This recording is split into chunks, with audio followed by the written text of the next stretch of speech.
जय शिवराय मित्रांनो मुख्यमंत्री माझी लाडकी बहीण योजनेअंतर्गत जून महिन्याच्या हप्त्याचं वितरण केलं जात असताना जवळजवळ 92 लाख महिला लाभार्थ्यांना हप्ता वितरित केला जाणार नाही। अर्थात या योजनेअंतर्गत 92 लाखापेक्षा जास्त महिला लाभार्थ्यांना आता अपात्र करण्यात आलेले आहे। मित्रांनो, एकंदरीत या योजनेअंतर्गत 2,38,00,000पेक्षा जास्त महिला लाभार्थी पात्र होत्या, परंतु याच्यामध्ये अनेक कारणास्तव याच्यामधून हळूहळू लाभार्थ्यांना कमी करण्यात आलं आणि अखेर आता जून 2026चा हप्ता वितरित केला जात असताना या योजनेच्या असलेल्या एकूण लाभार्थ्यांपैकी 92 लाख लाभार्थ्यांना हा हप्ता वितरित केला जाणार नाही। मित्रांनो, याच्यामध्ये आपण यापूर्वी सुद्धा पाहिलेले की बऱ्याच साऱ्या महिला लाभार्थ्यांना विहित मुदतीमध्ये केवायसी करता आली नव्हती। अशी केवायसी न केलेल्या ज्या महिला लाभार्थी त्या सुद्धा याच्यामध्ये मोठ्या संख्येने आहेत।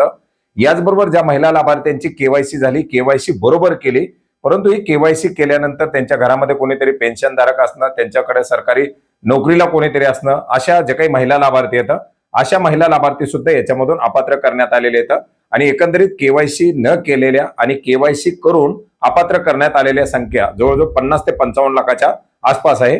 याचबरोबर आपण जर पाहिलं तर बऱ्याच साऱ्या महिला लाभार्थ्यांचं वय हे 65 वर्षापेक्षा जास्त होत आहे आणि अशा वय जास्त झालेल्या महिला लाभार्थी सुद्धा याच्यामधून वगळण्यात आलेले आहेत।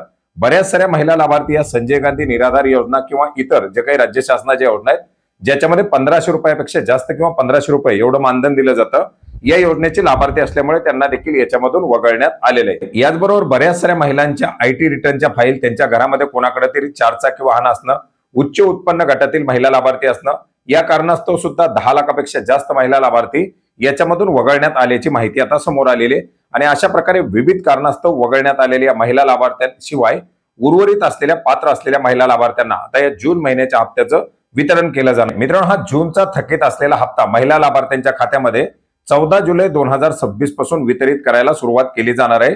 14 जुलै पासून 16 जुलै पर्यंत हा पात्र असलेल्या महिला लाभार्थ्यांच्या खात्यामध्ये हप्त्याचं वितरण केलं जाणार आहे आणि हे वितरण केलं जात असताना 92 लाखापेक्षा जास्त महिला लाभार्थी याच्यामधून आता हप्त्यासाठी वंचित राहणार आहे। याच्यामध्ये एक महत्त्वाचं असं कारण म्हणजे बऱ्याच साऱ्या महिला लाभार्थ्यांना काही कारणास्तव ई केवायसी करता आलेली नव्हती। राज्य शासनाच्या माध्यमातून ई केवायसी करण्यासाठी जून 2026 पासून ई केवायसी चालू केली जाईल असं GR नुसार सांगितलेलं होतं, परंतु ती केवायसी अद्याप सुरू करण्यात आलेली नाही। त्याच्यामुळे पुन्हा एकदा केवायसी सुरू केली जावी अशी मागणी सुद्धा महिला लाभार्थ्यांच्या माध्यमातून मोठ्या प्रमाणात केली जाते। आता GR नुसार शासन निर्णयानुसार राज्य सरकार ही केवायसी कधी सुरू करते हे पाहण्यासारखं असणार आहे आणि ही केवायसी केल्यानंतर, केवायसी सुरू झाल्यानंतर जे काही महिला लाभार्थी फक्त केवायसी न केल्यामुळे वंचित राहिलेले आहेत अशा महिला लाभार्थ्यांना मात्र हप्ते मिळण्याची एक शक्यता आहे। आता त्याच्या संदर्भातील जर काही अपडेट आलं तर ते अपडेट देखील आपण नक्की जाणून घेण्याचा प्रयत्न करणार आहोत। भेटूयात नवीन माहितीसह, नवीन अपडेट्ससह। धन्यवाद।